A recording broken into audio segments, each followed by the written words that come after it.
You should just. I say you should just let me freak you. I say you should just. You told me that you wasn't a freak, remember that? Now I don't believe you. Every day, girl, I wanna see. Welcome back mga kaaldab. Ito na naman po ang inyong lingkod, si Mr. Destiny. At magbibigay po tayo ng pinakamainit na update po ngayon sa social media. Ito yung latest post ni Alden Richards. Katatapos lang po ng workout. Post niya sa kanyang Instagram account mga kaaldab. Si Mengay din po may post. Kaya lang sa Legit Dabbercads lang po yung post niya. Ibig ko lang sabihin, talagang nagkakataon lang nga po ba yung mga update nila sa mga post sa social media. Oops, issue na naman yan, Mr. Destiny. Alam mo kaya ka nababash eh. Kaya ka lagi na pag-iinitan dahil sa mga sinasabi mo na keso ganito, keso ganon. Kaya nagagalit sa'yo yung ibang mga fans dahil sa mga sinasabi mo. Kumbaga wala namang katuturan, etc. etc. Okay lang naman po yan. Sabi ko nga po sa inyo kung ano lang yung latest, kung ano lang yung trending, yun lang naman po yung binibigay ko no? Sa mga ayaw maniwala, sa mga galit na galit, okay lang po yan. Di po ba? Nagkataon lang naman po sasabihin naman po nila. Okay, di po ba? Yun naman po lagi pambasag nila. Hindi, nagkataon lang yan. Di po ba? Ngayon, basag sila. Sa mga nagsasabing buntis si Maine, eto na po yung resibo. Huwag po kayong basta-basta magpapaniwala. Di po ba? Hindi na, kung buntis po si Mengay, hindi po yan magigiling ng ganyan. Di po ba? Kaya nga po maraming kumakampi sa akin. Tapos sasabihin nila, troll lang daw yun. Ako din daw po yun. Account ko rin daw po yun. Kamag-anak ko po raw yun. Binabayaran ko po raw yun. Ang dami nila sinasabi para makakuha ng simpatya. Siyempre yung iba naniniwala. Yung iba sinasabi, oo, baka troll lang ni Mr. Destiny yan. Huwag nyo nang patulan. Hayaan nyo na lang. Di po ba? Gaya nga po na sinabi natin, ganito po kasipag si Alden Richards. Ganito po siya ka-updated po sa mga fans niya, sa mga sumusuporta po sa kanya. Kaya nga po, mahal na mahal si Alden Richards na mga kumbaga sumusubaybay sa kanya. Gaya po natin, Alden Fanatics, kasi kahit sabihin na natin na busy si Alden, kahit sabihin na natin na kumbaga napakarami niyang update o napakarami niyang project, hindi po tayo kumbaga yung tipong matagal bago siya mag-update. Talagang nagbibigay po siya ng ganap. Nagbibigay po talaga siya ng mga kumbaga update para po sa kanya sa Instagram. Kaya nga po maraming natutuwa. Ang ibig ko lang sabihin o pinupunto ko, hindi siya tamad. Hindi siya tamad magbigay sa mga taong napapakinabangan niya, sa mga taong nagmamahal po sa kanya. Sabi nga ni Alden, kung wala yung fans, wala din po siya. Kaya nga po binibigay niya yung 101% niya para sa mga fans niya. Di po ba? Sigurado marami na naman apektado sa sinabi ko. Marami na naman ng kumbaga magre-react sa akin. Di po ba? Sinasabi, nakausap mo ba si Alden Richards?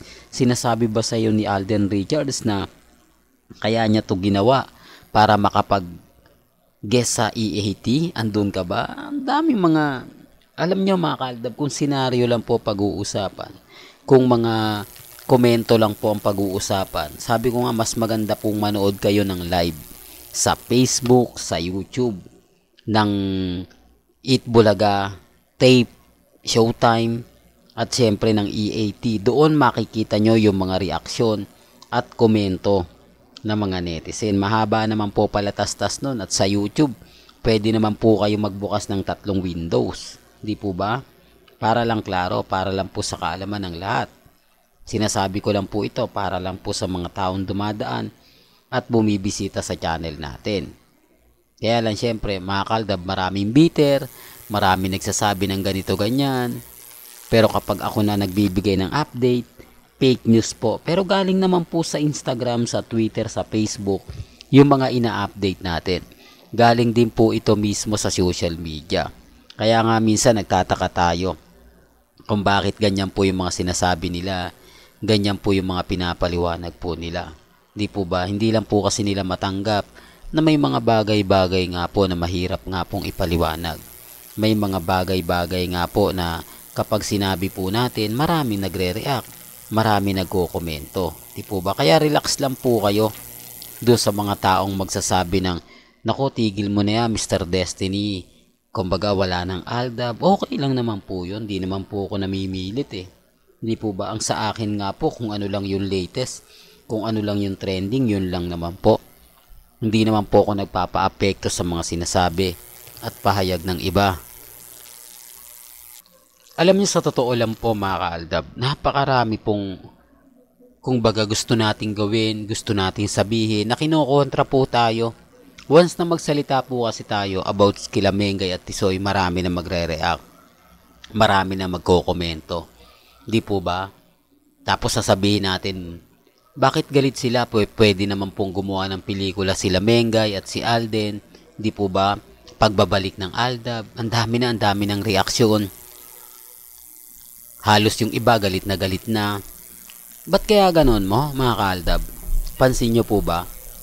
Kapag tayo nagbibigay ng update, marami nagre-react. Kapag tayo nagbibigay ng mga kaganapan, lagi silang galit. Hindi ko alam kung bakit.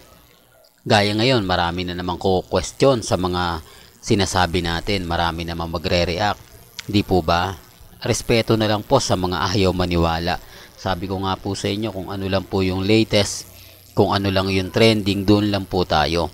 Kaya nga po, sabi ko sa inyo, sa mga magsasabi ng fake news ako, sa mga nagsasabi na, "Nako, Mr. Destiny, move on ka na, tapos na yung boxing, ganito ganyan, etc. Okay lang naman po. Di po ba? Although sabihin na natin na kasal, pero wala naman po kayo ito yung sinasabi ko at pinapaliwanag ko. Saan ka naman kasi makakita ng bagong kasal? 2 buwan, 1 buwan lang, balik Itbulaga na, balik trabaho na si Mengay. Di po ba? Nasaan yung honeymoon na sinasabi nila? Nasaan yung mga bagay-bagay na hinahanap po at talagang kailangan gawin ng bagong kasal? Di po ba? O kaya nga po si Rambo at si Maha may anak na eh. O buntis na si Maha eh. Kasi binigyan po talaga nila ng effort. Binigyan talaga nila ng, kumbaga, bumaliktad nga yung sitwasyon eh. Yung dating nagmamadali, yung dating nagsasabi ng ganito ganyan, na si Ibyang biglang nawala. Pansin nyo po ba, tumahimik siya na parang may mali. Dapat ngayon siya nagngangawa, ngayon siya nagsabi na, "Mengay, kailangan may apo na ako. Kailangan gumawa na kayo ng anak. Kailangan ganito, may edad na si Congressman Arjo. Kumbaga, ito yung hinihiling ko. Ito yung sinabi ko dun sa interview ko kay Ogie Diaz na kapag kinasal kayo, agad-agad gumawa kayo ng bata." O baka sabihin na naman ng iba, fake news ako. Baka sabihin na naman ng iba, gawa-gawa ko na naman yan. Nasaan na? Nasaan na yung dating angas ni Ibyang? Bakit hindi niya po mailabas? Bakit hindi niya sabihin na wag nating madaliin? Kumbaga, bata pa naman sila. No, di po ba? Sinasabi ko lang po ito para po sa kaalaman ng lahat. Sinasabi ko lang po ito para po sa mga taong dumadaan at bumibisita po sa akin. Ang Armain lagi pong sinasabi, buntis na yan si Maine, napakaganda, blooming. Kaya kapag binasag ko sila, "Naku, apektado lang kayo eh. Kung eso ganito, keso ganun." Di po ba? Parang sila po talaga yung nagmamadali. Parang sila po talaga yung gustong mauna. Di po ba? Pero gaya ng sinabi ko, wala pong pilitan. Kung ano lang po yung latest, kung ano lang yung trending, yun lang naman po yung ibabalita ko. Sa mga ayaw pong maniwala, nire-respeto ko po kayo at ginagalang. Well, hanggang dito na lang po yung updates natin, mga kaalda ba? Kaya kung gusto nyo pa po ng pinaka-latest at sariwang update, abay tumutok lang po kayo dito po sa channel ni Mr. Destiny para updated po kayo sa mga latest at sa mga bagong video po na ilalabas po natin. Kaya kung bago ka lang sa channel na to, at isa kang true-blooded Aldab Nation na nagmamahal kina Mengay at Tisoy, tama po ang channel na pinuntahan mo. Kaya consider na po kitang bagong subscriber. At wag mong kalimutang i-share ang mga video po natin sa mga mami, sa mga titas, at sa mga senyor.